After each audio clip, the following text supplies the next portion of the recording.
So, I've always been the kind of woman who appreciates elegance, you know? 11 years of marriage to Nicholas, and I still made sure to keep myself looking good. Kept our house looking perfect. That cream-colored sectional we bought at Rooms to Go. The one with the tiny burn mark on the left armrest from when Nicholas fell asleep with his cigarette back when he still smoked. I mean, I could have gotten it reupholstered, but honestly, it kind of gave it character. Nicholas had this routine every morning, same thing for like the past 5 years. Coffee mug with the little chip on the handle, the one that says, "World's Greatest Husband," in fading blue letters. He'd measure out his cream with this tiny silver spoon, exactly 1.5 spoonfuls, then stir it counterclockwise. Always counterclockwise. I used to think it was cute, but lately, I'd been noticing how predictable everything had become. That's when Bradley moved into our guest room, maybe 2 months before everything happened. Nicholas's younger brother, 45, but still acting like he was in his 20s. Lost his job at some construction company, got evicted from his apartment. Nicholas being Nicholas, he just had to help family.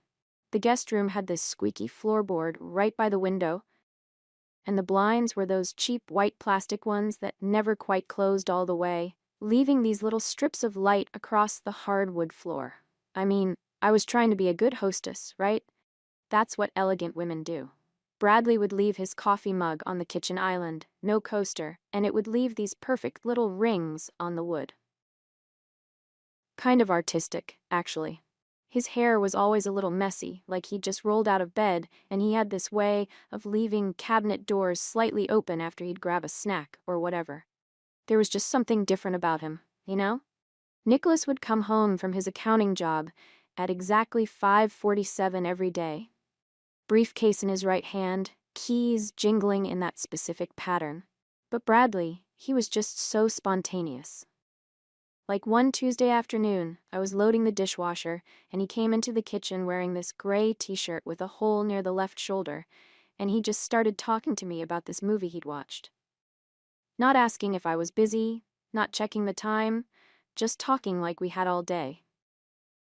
The way he looked at me when I was explaining how to work our fancy coffee machine, the Keurig with the touch screen that Nicholas insisted on getting. Bradley's eyes were this darker brown than Nicholas's, and when he smiled, his left eyebrow did this little thing where it raised just slightly higher than the right one. I found myself noticing these details more and more. I started wearing my nicer clothes around the house, not like I was trying to impress anyone or anything. Just that coral-colored blouse that brings out my eyes, the one with the tiny pulled thread near the third button that you can barely see. Or my favorite jeans, the ones that fit just right even though the back pocket has this little worn spot where I always keep my phone. We'd end up in the kitchen at the same time a lot. Pure coincidence, really. He'd be grabbing his second cup of coffee around 10:30, right when I was wiping down the counters. The morning light would come through our window above the sink, hitting the little water spots on the faucet and making them sparkle. We'd talk about normal stuff, like how the neighbor's dog kept barking at night, or how the weather was getting warmer. There was this one Thursday when Nicholas had to work late, some quarterly report thing. Bradley and I ended up watching Netflix together on the couch. Some action movie with explosions and car chases. I remember the throw pillow behind my back had this rough spot where the fabric was wearing thin, and I kept shifting around trying to get comfortable. Bradley laughed at all the right parts, not like Nicholas, who always points out plot holes and unrealistic explosions. During a quiet scene, Bradley turned to me and said something about how I seemed different from what he expected. More fun, more relaxed. The TV was reflecting our faces in the black screen during a fade-out, and I could see how we looked sitting there together. My hair was in this messy bun with pieces falling out, not my usual perfect style, and there was something about the moment that felt so natural. I mean, the way he looked at me wasn't like how Nicholas looks at me anymore. Nicholas sees me, and he's thinking about grocery lists or mortgage payments, or whether I remembered to call the cable company about the internet that keeps cutting out in the upstairs bedroom. But Bradley, when he looked at me, it was like he was really seeing me, you know? The guest room was right across from our bedroom, and sometimes at night I'd hear him moving around in there. The floor would creak when he got up to use the bathroom, and I'd see the light under his door when I got up for water. Our house is old, built in the 80s, and sound carries weird through the walls. I could hear him watching videos on his phone, some sports highlights or comedy clips. One evening, maybe 3 weeks after he moved in, I was bringing him fresh towels for his bathroom.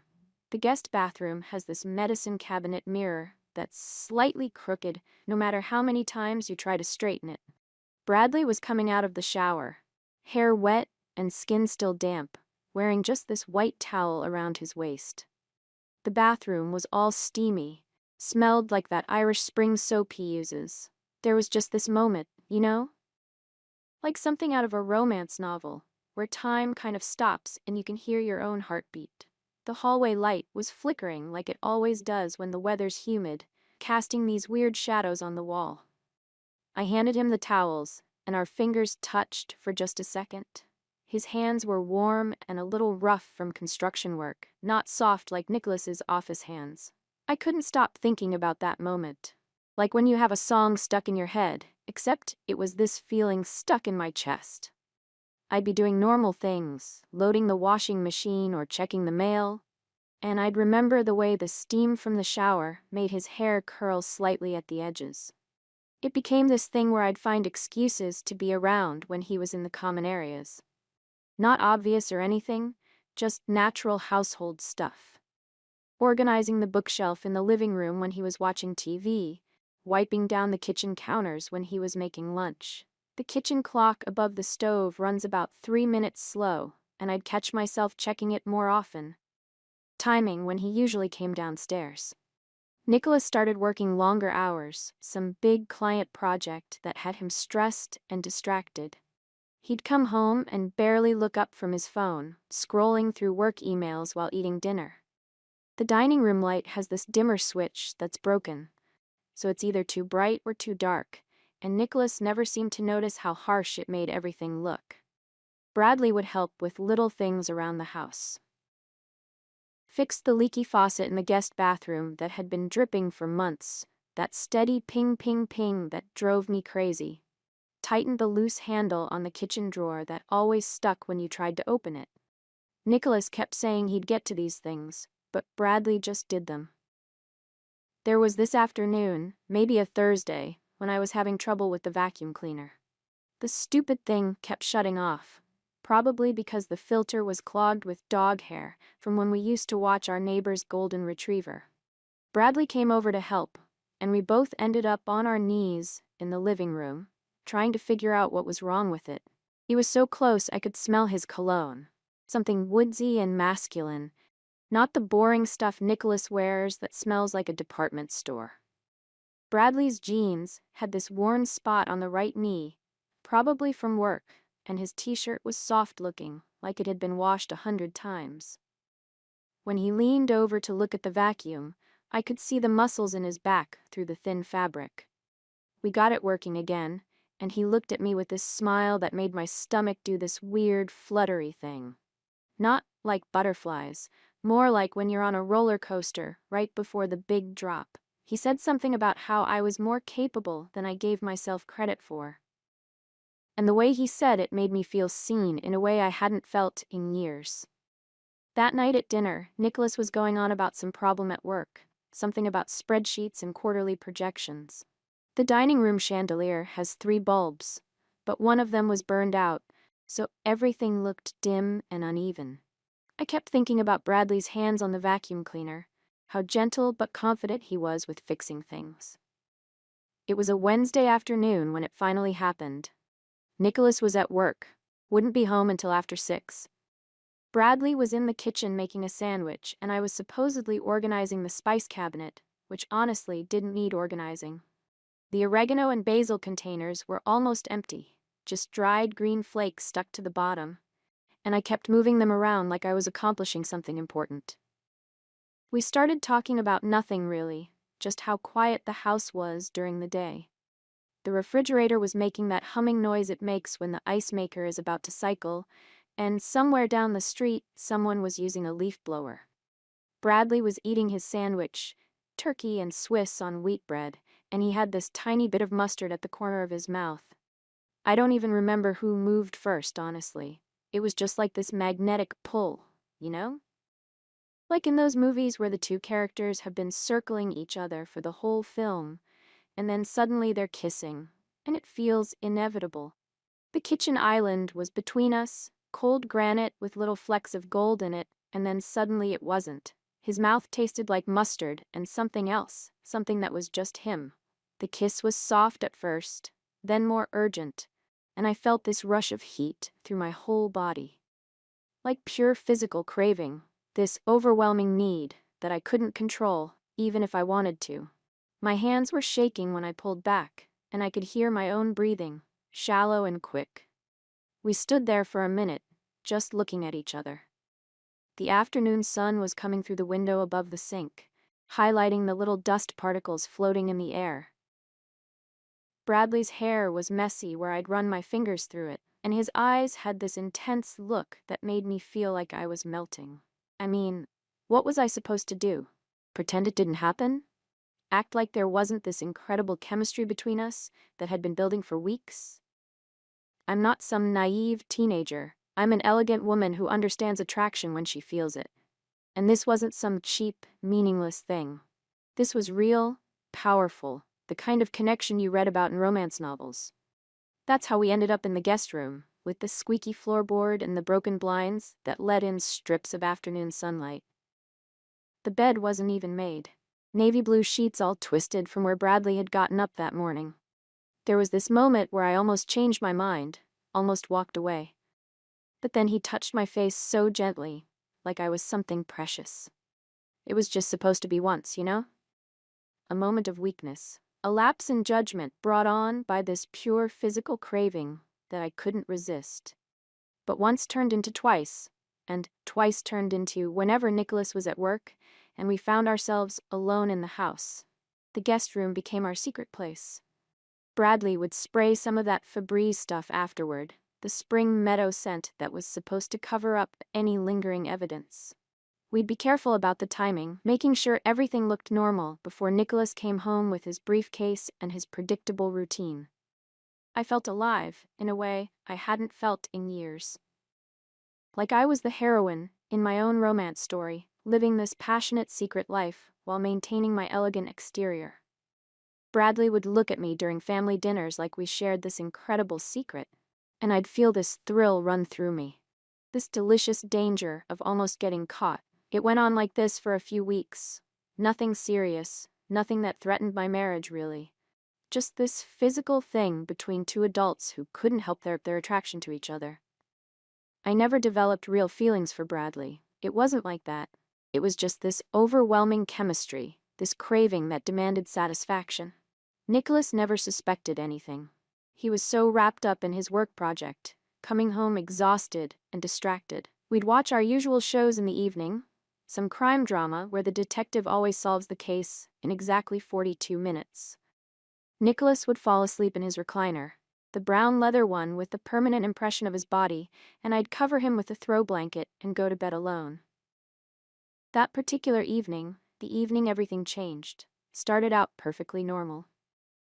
We watched our Wednesday night show, something about FBI agents chasing serial killers. Nicholas had his usual spot on the couch, remote control on the armrest within easy reach. Bradley was in the kitchen cleaning up from dinner, and I could hear him loading the dishwasher, the familiar sound of plates clinking together. Around 10:30, Nicholas said he was tired and wanted to read for a bit before bed. He had this thick paperback thriller, something with a dark cover and bold letters, the kind of book that leaves your fingers smelling like cheap paper. I told him I was going to stay up a little longer, maybe catch up on some shows he didn't like. But honestly, I was thinking about Bradley, about how he'd looked at me during dinner when Nicholas was talking about some boring client meeting. There was this heat in his eyes that made my skin feel warm, this promise of something exciting and forbidden. Nicholas went upstairs with his book, and I could hear him moving around in our bedroom, probably changing into those striped pajamas he's worn for the past 5 years. The ones with the tiny hole in the left shoulder seam that he refuses to throw away because they're still comfortable. I waited maybe 20 minutes, pretending to watch some reality show about people renovating houses. The TV was on low volume, and I kept checking the time on the cable box, those green digital numbers that seemed to move so slowly.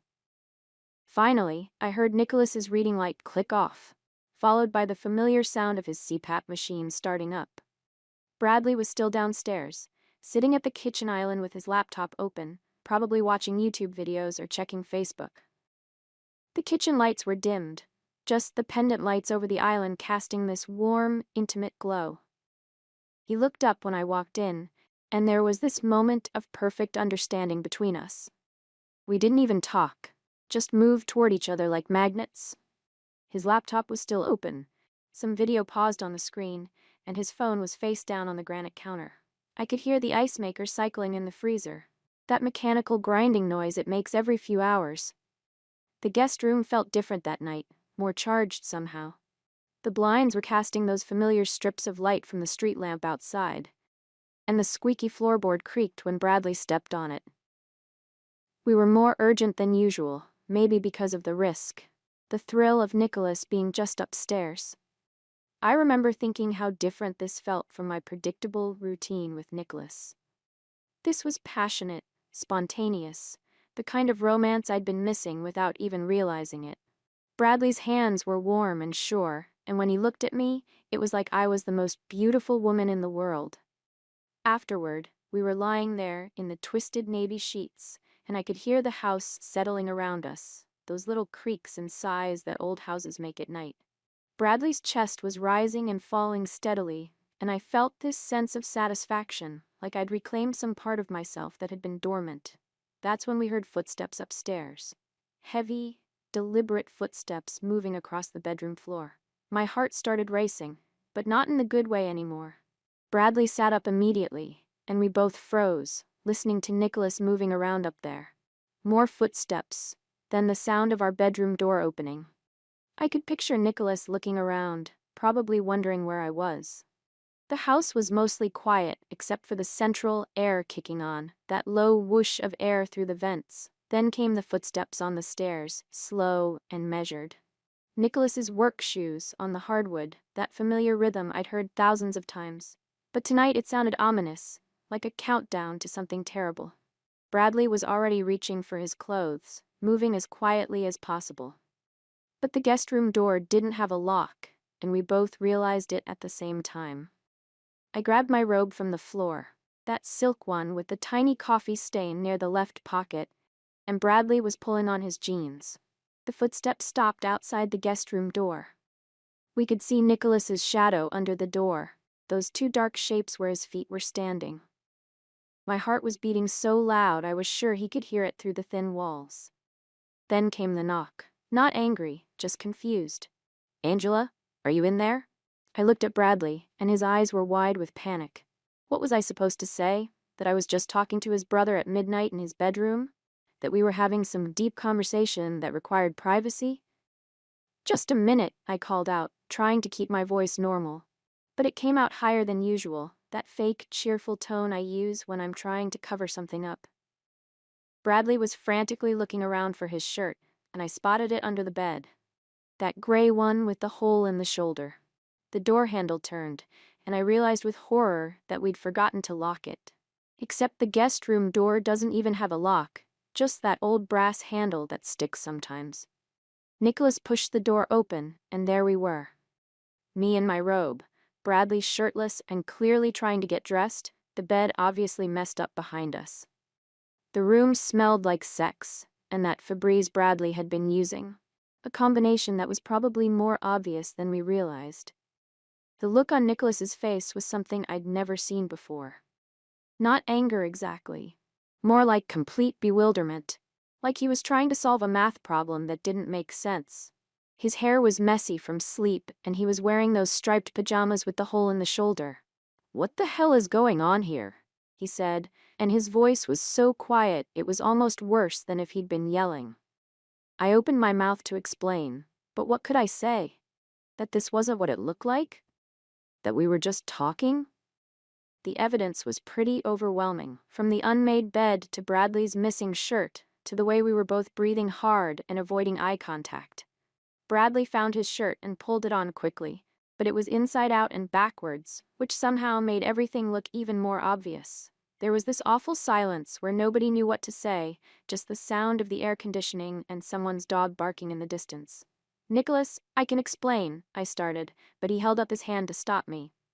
"How long?" he asked, looking back and forth between us. Bradley cleared his throat and said, "A few weeks, man. Look, I'm sorry. A few weeks?" Nicholas's voice cracked on the words. I had to do something to make this better, to minimize the damage. "No, that's not right. This was the first time, honestly. It was just a moment of weakness, a lapse in judgment." But Nicholas was looking at Bradley, not me, and Bradley's face was doing that thing where his left eyebrow twitched when he was nervous.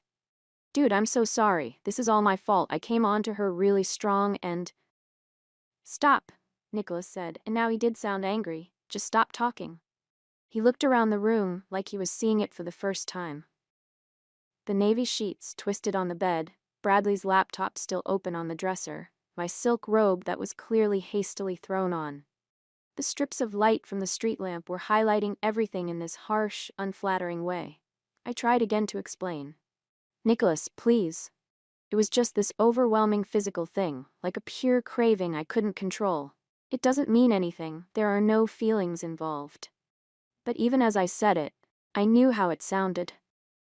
"How do you explain to your husband that you've been having an affair with his brother in your guest room while he was sleeping upstairs? How do you make that sound reasonable?" Nicholas just stared at me for what felt like forever. Then he turned and walked out of the room without saying another word. I heard his footsteps going back upstairs, then the sound of our bedroom door closing. Not slamming, just closing with this finality that made my stomach drop. Bradley was pulling on his jeans, hopping around on one foot trying to get them over his ankles. "This is so fucked up," he kept muttering. "This is so fucked up." I went upstairs to try to talk to Nicholas, but our bedroom door was locked. I could hear him moving around in there, opening drawers and closets. When I knocked, he didn't answer, so I pressed my ear to the door and heard the distinctive sound of his suitcase zipper.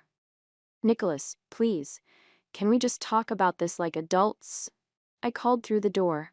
His voice came back muffled but clear. "I'm leaving for a while. When I come back, I want both of you gone." I heard him in there for another hour, packing and moving around. Then the bedroom door opened, and he came out with his overnight bag, the black one he uses for business trips. He was dressed in jeans and a polo shirt, and he wouldn't look at me. "Where are you going?" I asked, following him down the stairs. "Hotel," he said without turning around. "For how long?" He stopped at the front door and finally looked at me. His eyes were red, but not from crying. More like he hadn't slept, which he probably hadn't. "I don't know, but when I come back tomorrow, you and Bradley need to be gone." "Nicholas, please, we can work through this. It was just one mistake." But he was already walking out to his car, that silver Honda Civic with the dent in the passenger door from when he hit a shopping cart last year. I watched from the front window as he threw his bag in the back seat and drove away, his headlights disappearing down our quiet suburban street. Bradley came up behind me, fully dressed now but looking like he'd been hit by a truck. "Maybe I should call him," he said. "And say what?" "I don't know. That it was all my fault, that you didn't want to do it." But we both knew that wasn't true. I had wanted it, had been wanting it for weeks. The attraction between us had been mutual and undeniable. How do you apologize for chemistry? I barely slept that night, lying in our king-size bed alone, staring at the ceiling fan that wobbles slightly when it's on the highest setting. The sheets smelled like Nicholas's aftershave, and that fabric softener I buy in bulk from Costco. Everything felt surreal, like this was happening to someone else. Around 7 in the morning, I heard Bradley moving around downstairs, probably making coffee in that careful, quiet way you do when you're trying not to wake someone. But I was already awake, had been awake most of the night, thinking about what I was going to say to Nicholas when he came back. The thing is, I wasn't even sure I was sorry. I mean, I was sorry we got caught. Sorry that Nicholas was hurt. But the time with Bradley had awakened something in me that had been sleeping for years. Was I supposed to apologize for feeling alive again? Nicholas came back around noon, and he looked terrible. His hair was messy, his clothes were wrinkled, and he had that exhausted look people get when they've been driving all night. He walked into the house like he owned it, which of course he did, and found me and Bradley sitting at the kitchen island drinking coffee. "I meant what I said last night," he announced without any greeting. "I want you both packed and out by tonight." Bradley started to say something, but Nicholas cut him off. "I don't want to hear it. I don't want excuses or apologies or explanations. I just want you gone." I tried to be reasonable. "Nicholas, this is my home too. We've been married for 11 years. You can't just kick me out over one mistake." "One mistake?"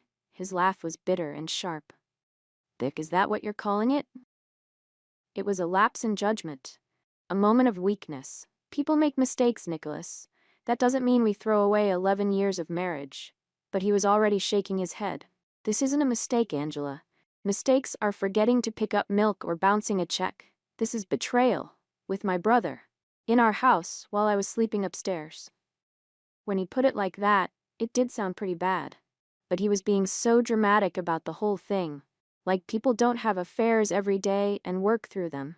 I mean, look at all those celebrity couples who get past infidelity. It's not the end of the world. Bradley tried to take responsibility. "Look, man, this is on me. I should have never." "Save it," Nicholas said. "I don't want to hear from either of you. Pack your stuff and get out." He disappeared upstairs, and I could hear him moving around in our bedroom, probably changing clothes or taking a shower. The normalcy of it was weird, like he was just going about his regular day after discovering his wife's affair. I followed him upstairs and tried one more time. "Nicholas, please. We can get counseling. We can work through this. Don't you think our marriage is worth fighting for?" He was sitting on the edge of our bed, the one with the memory foam mattress that took us 3 stores to find the perfect firmness. "Angela, I trusted you. I trusted both of you. I let my brother live in our house, and you repaid that by sleeping with him while I was 10 feet away. It wasn't like that. It wasn't planned or calculated. It just happened.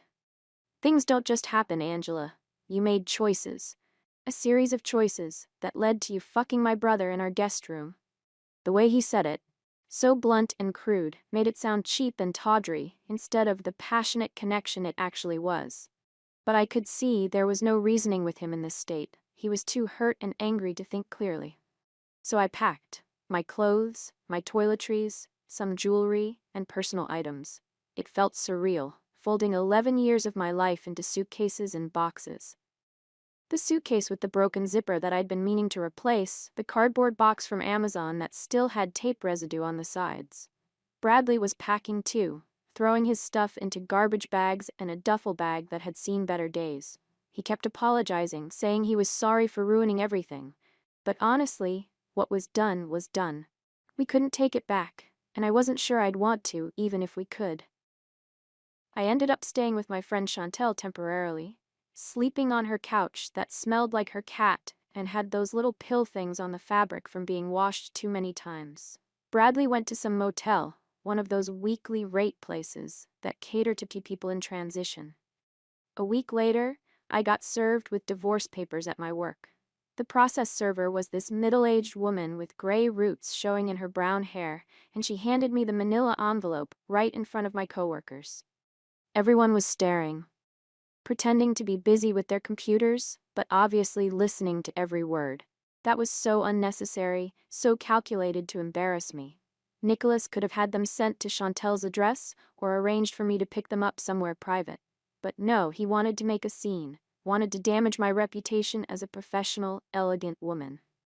The papers were brutal. He wanted everything. The house, the cars, the savings account. No alimony, no settlement, nothing. Like I hadn't contributed to our marriage for 11 years, like I hadn't supported his career and maintained our home and social life. I tried calling him to discuss it reasonably, but he'd blocked my number. Same with Bradley. We were both completely cut off, like we'd never existed in his life. It was such an extreme reaction to what was essentially a temporary lapse in judgment between 2 consenting adults. Then he started telling people. Not just family, but friends, neighbors, even people at my work somehow found out.